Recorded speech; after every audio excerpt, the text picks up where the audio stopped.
du dir ein Fest vorstellen, auf dem jede Bewegung von der kleinsten Geste bis hin zum Laufen durch den Raum und jedes sichtbare Detail von den Möbelstücken bis hin zur Länge der Röcke von einem komplexen System aus Regeln und Vorgehensweisen bestimmt wird?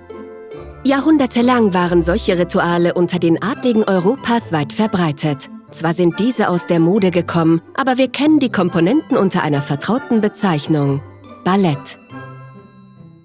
Ballett, vom italienischen Balletto oder auch kleiner Tanz, hat seine Ursprünge in der italienischen Renaissance als eine Kombination aus Gesellschaftstanz und choreografischer Darbietung beim Zusammentreffen des Adels.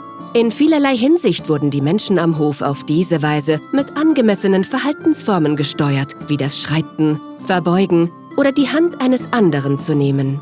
Dazu gehörten auch Regeln, die alles von der Kleidung bis dahin, wo man im Verhältnis zum König gehen oder stehen konnte. Mit der Zeit wurde das Erlernen von Ballett ein Hauptbestandteil des höfischen Lebens und die korrekte Erfassung der Etikette konnte den Erfolg oder Misserfolg als Höfling bestimmen.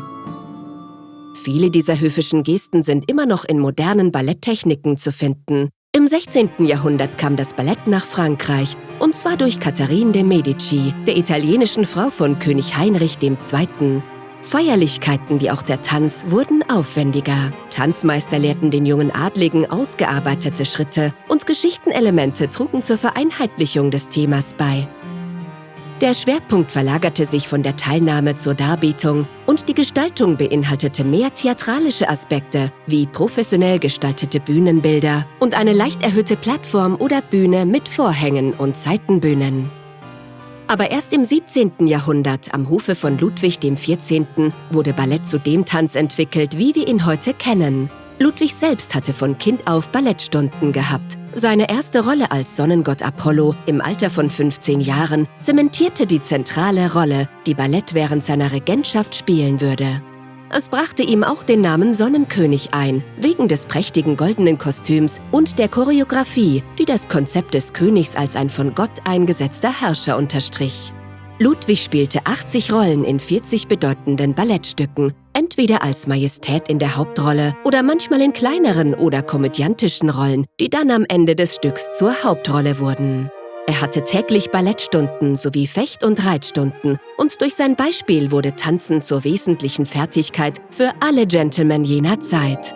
Aber der Hauptbeitrag Ludwigs XIV. Zum Ballett bestand nicht in seinen Auftritten.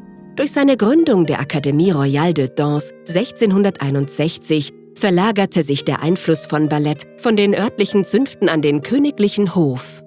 Als Direktor ernannte er seinen persönlichen Ballettmeister und häufigen Tanzpartner Pierre Beauchamp, der die heute noch verwendeten 5 Hauptpositionen des Körpers festschrieb. Durch seine Zusammenarbeit mit Jean-Baptiste Lully, dem Direktor der Académie Royale de Musique und dem berühmten Bühnendichter Molière, verhalf Beauchamp dem Ballett zur Begründung eines großen Spektakels. Im Jahr 1669 wurde eine separate Ballettakademie gegründet. Das Ballet de l'Opéra de Paris gilt als ältestes Ballettensemble der Welt. Ballett ging vom königlichen Hof auf die Theaterbühnen über und überlebte die demokratischen Revolutionen und Reformen, die im Laufe des nächsten Jahrhunderts folgten. Mit dem Beginn der Romantik wurden Themen wie Fantasie und Folklore zu häufigen Motiven. Zwar ließ der Einfluss des Balletts in Frankreich nach, aber in anderen Ländern wie Russland spielte er eine wesentliche Rolle in der Weiterentwicklung des Tanzes.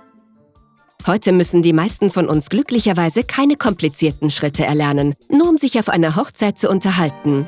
Stattdessen gehen wir ins Theater, um Profis zu sehen, die ihr Leben lang hart trainieren, um Kunststücke zu vollführen, die zur Zeit Ludwigs XIV. Undenkbar gewesen wären.